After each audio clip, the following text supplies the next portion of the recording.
have still a slightly positive view for the rest of the year. The reason is that we're not anticipating recession. And so even if you just have slightly modest positive growth, so we're expecting 1.5% growth for this year, that is still a scenario where you can get positive earnings growth. And if you've got positive earnings growth, you should see the equity market still get positive returns. The thing is, it's not going to be, they're not going to be significant positive gains, nothing like what we've seen in previous years. And it's important for investors to remember there will be a ton of noise. We're expecting volatility to stay fairly high over the coming months. And so it's going to be important that if you aren't invested, get invested. But also once you're invested, stop looking at every single headline, because that can be very, very disruptive. So, Seema, just looking back on year to date, I mean, it's been a glass half full, glass half empty. I mean, we had that 20% sell off in the marketplace, but then we retraced most of that coming back higher. What are the markers that you're looking at to really give you a sense of how this market might perform for the rest of the year? What should we be focusing on? Yeah, this is a really important question. So when we're talking about the horizons, we're seeing that there is a bit of a difference coming through. So over a 3-month horizon, there is a lot of concerns. We do think there are a number of potholes that are coming that you could start to see a couple of market pullbacks come through. If you're looking at a 12-month horizon, it's a slightly more positive outlook where we do see those positive returns coming through.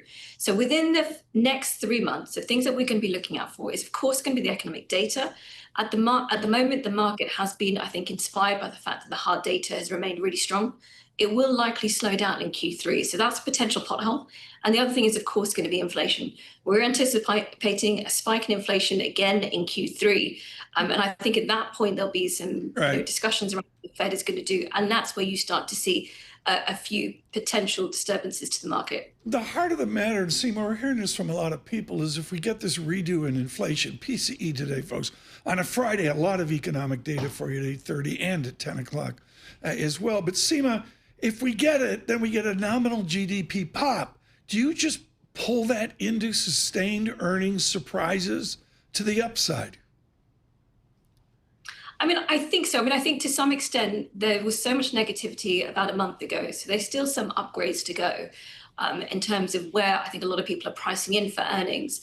And, you know, inflation, it can be positive, of course, you talked about the normal growth side, but it can have certainly its negative impact in terms of margins. So when we're thinking about earnings, when we're thinking about forward guidance, that's really the key thing that we're looking at is how much pricing power do these companies have? Are they able to pass on those price increases, or are they having to absorb them themselves? And that, to me, I think is one of the key things that we're going to be looking out for over the coming months and quarters.